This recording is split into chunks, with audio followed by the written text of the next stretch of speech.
আপনি হুমায়ূন আহমেদ স্যারের বেশিরভাগ নাটকে অপরিহার্য শিল্পী। আমি যদি বলি যে 10টা নাটক হচ্ছে এক বছরে, আপনি 9টাতেই আছেন। এ- এই যে অপরিহার্য শিল্পী ছিলেন আপনি, স্বাধীন খসরু, ডাক্তার এজাজ, মনিরা মিঠু, আরও অনেকেই, চ্যালেঞ্জার। চ্যালেঞ্জার ভাই, আরও অনেকেই।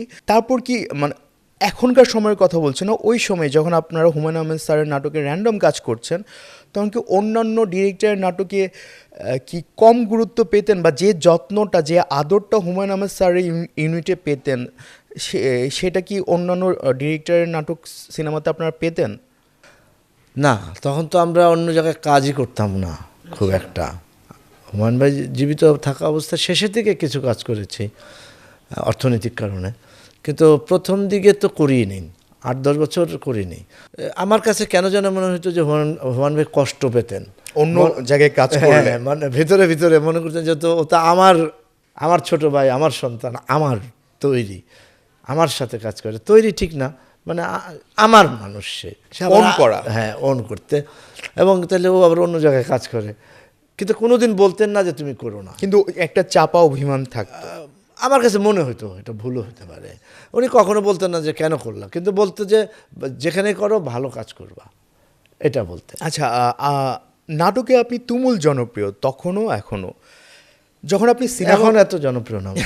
যখন আপনি সিনেমায় নাম লেখালেন, প্রথম সিনেমা 71-এর যিশুতে, মানে এত যৎসামান্য চরিত্র কেন বেছে নিয়েছিলেন? আপনার না। কাছে মনে হয়নি যে এইটা আমি না করলেও পারতাম? না, আমি বেছে নিইনি। এটা আমাকে দেওয়া হয়েছে ঢাকা থিয়েটারের, এটা বাচ্চু ভাইয়ের ছিল, এটা কাস্টিং হয়ে গেছিলো। আমি তখন ব্রেকে চলে গেছিলাম 1 বছরের জন্য চাকরি নিয়ে, ওই সময় এই সিনেমাটা হয়। তো আমি কেরামত মঙ্গল করতাম মঞ্চে, মঞ্চ নাটক। হ্যাঁ, ওটার কেরামতের চরিত্র করতাম, তুমি তো জানো, মেন কাস্টিং ছিলাম। তো বাচ্চু ভাই, আমি 1 বছর থাকার পরে বাচ্চু ভাই বললো চলে আয়, নাটকটাও তাহলে তো করতে হবে। তো যদি আমরা 3 জনে মিলে কেরামত করতাম, 3 ঘন্টার চরিত্র ছিল এটা। শতদল বড়ুয়া করতো ফার্স্ট অংশ, 14 বছর থেকে 60 বছর, 22 বছর থেকে 35 বছর আমি করতাম, আর 35 থেকে 60 বা 55 বছর ফরিদি ভাই করতেন এরকম। কিন্তু মিডিলের একজন না থাকলে তার করা যায় না। বাচ্চা বলে চলে আয়, তখন আমি ঢাকায় চলে আসলাম। তখন আমি আবার কেরামত করলাম। তখন 71-এর যিশুর কাস্টিং শেষ হয়ে গেছে, মানে কাস্টিং ওই 1 বছর ওইটা নিয়ে কাজ হয়েছে, কাস্টিং হয়েছে। লাস্টে বলে যে একটা আমাকে রাখতেই চাচ্ছে, আর যেহেতু আমি অত্যন্ত সিনসিয়ার ছিলাম, আমি এখনও সিনসিয়ার, আমি আমি আমি সিনসিয়ার এবং সৎ মানুষ, সততার সাথে আমি, তুমি জানো কিন্তু অডিয়েন্স জানে না। আমার জবান সহজে নাপাক করি না, যে আমি তোমাকে একটা কথা দিলাম সেটা রাখবো না, এটা আমার জীবনে ঘটে না কখনো। আমার এই জীবনের 40-42 বছর বা 45 বছরের অভিনয় জীবনে টেলিভিশনের নাটকে আমি ডেট দিয়ে আমি তারপরে ক্যান্সেল করেননি কখনো, বা শিডিউল ফাঁসাননি? না, শিডিউল ফাঁসাই। আর টাইম মেনটেন? না, টাইম এখন একটু কম মেনটেন হয়, টাইম মেনটেন করি 10-15 মিনিট, আধা ঘন্টা, সেটা হতে পারে, এদিক হয়। আচ্ছা, হুমায়ূন আহমেদ স্যারের নাটকে খুবই গুরুত্বপূর্ণ চরিত্রে আপনাকে দেখা যেত, সারা জীবনে আমরা তাই দেখেছি, আপনার চরিত্রের ওজন থাকতো। হুমায়ূন আহমেদের সিনেমাতে কেন আপনাকে ওজনদার ক্যারেক্টারে দেখা যায়নি? সেটা তাকে এখন জিজ্ঞেস করতে পারবো না। আপনার কি মনে হয়, যখন হুমায়ূন আহমেদের নাটকে বা ধারাবাহিক নাটকে আপনি খুব স্ট্রং ক্যারেক্টার পান, তো সিনেমাতে খুব ছোট ছোট ক্যারেক্টার, যেমন আমি বলবো 9 নম্বর বিপদ সংকেত, আপনি না করলেও পারতেন। হ্যাঁ, শ্যামল ছায়াতেও যে খুব বেশি গুরুত্বপূর্ণ ছিল আমি বলবো না। শ্যামল ছায়াতে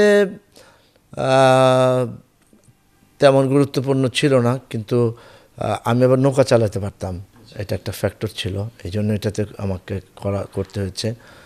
এবং শ্যামল ছায়াতে সবচেয়ে গুরুত্বপূর্ণ ক্যারেক্টার আমার আর ডাক্তার এজাজেরই, যখন লাস্টে যেই ছবি, যখন দেখা গেল যে একটা পতাকা উঠছে বাংলাদেশের, যখন আমরা সেলুট দিই দুজনে, এটা সবচেয়ে গুরুত্বপূর্ণ একটা জায়গা আমি মনে করি। আর 9 নম্বর বিপদ সংকেত, 9 নম্বর বিপদ সংকেতে একটা সিন ছিল, আমরা 2 জন যখন এটার কাস্টিং হবে, তখন আমরা লন্ডন চলে গেছিলাম একটা নাটক করতে, ডিগবাজি।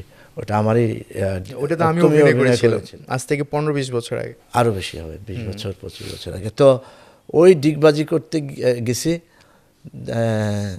স্ক্রিপ্টটা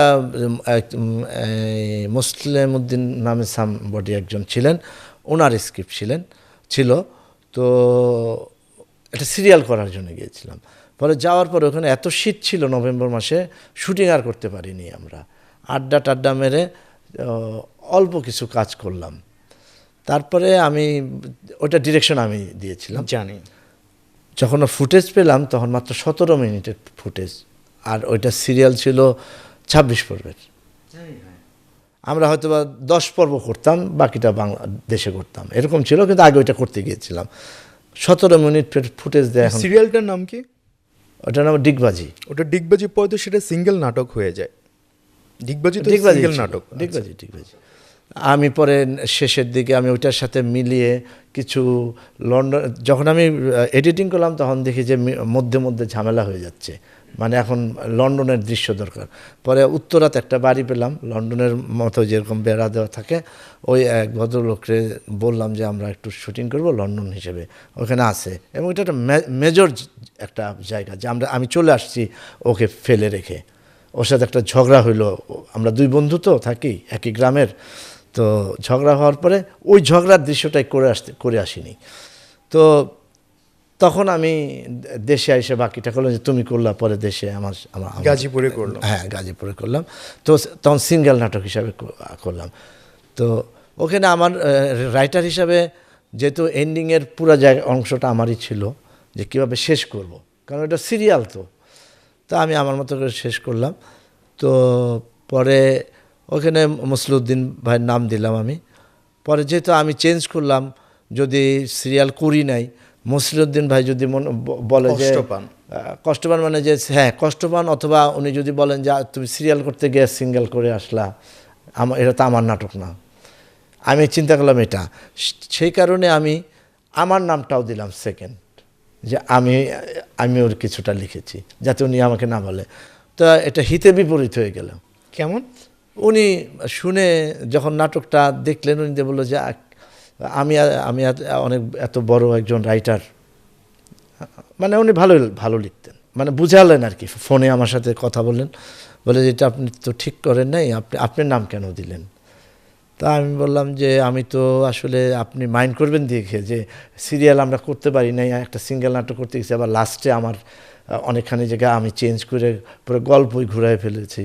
তো আপনি যদি বলেন যে আমার গল্প তো এরকম ছিল না, সেই জন্য আমি আমার নামটা কিন্তু প্রথমেও দেইনি, আপনার নামটাই প্রথমে দিয়েছি। আমি পরিচিত বেশি, আপনি পরিচিত কম। এই ব্যাপারটা কি আপনি ফোন করে ওনাকে আগেই জানাতে পারতেন না যে এটা হতে পারে, আমি একটু চেঞ্জ করতে চাই? না, এটা আমার মাথায় আসে নাই। আমি তো চিন্তা করেছি যে উনি দিলে পরে তখন উনি আর কিছু বলবেন না, যে এটা আমার নাটক। কিন্তু উনি বলেছেন। আচ্ছা, আচ্ছা, কিন্তু আমার প্রসঙ্গ ছিল এটা যে 9 নম্বর বিপদ সংকেতে আপনি একটা সিনে কেন অভিনয় করেছেন? 9 নম্বর বিপদ সংকেতের আগে আমরা 2বার যাই লন্ডনে। সেকেন্ড টাইম আমরা কিছু অ্যাড করতে যাব, মাছ বাজার, ফিশ বাজার, হ্যাঁ, ওটা ঢাকায় করেছিলাম। তো আমরা লন্ডনের মাছ বাজারে কি অ্যাড করতে গেলাম, আর কি কাজে গেছিলাম আর কি, প্রোগ্রামে, এত মনে নেই। হুমায়ুন ভাই তখন চাচ্ছিলেন যে আমরা না যাই, আমি আর ডাক্তারে যাচ্ছি লন্ডনে, কিন্তু আমরা সব ঠিক করে ফেলেছি, যাব, কাজ করব। তখন আমরা মানে না বলে চলে গেছি। তখন উনি খুব মাইন্ড করেছেন আর কি, স্বাভাবিক কারণেই, যেটা উচিত ছিল না। তারপরে আসার পরে এখন তো সব কাস্টিং সব শেষ। তারপরে একদিন কোনো কারণেই হোক, হয়তো বা জন্মদিন বা তো প্রোগ্রামে যেতাম, তো তখন সিনেমা শুরু হয় নাই।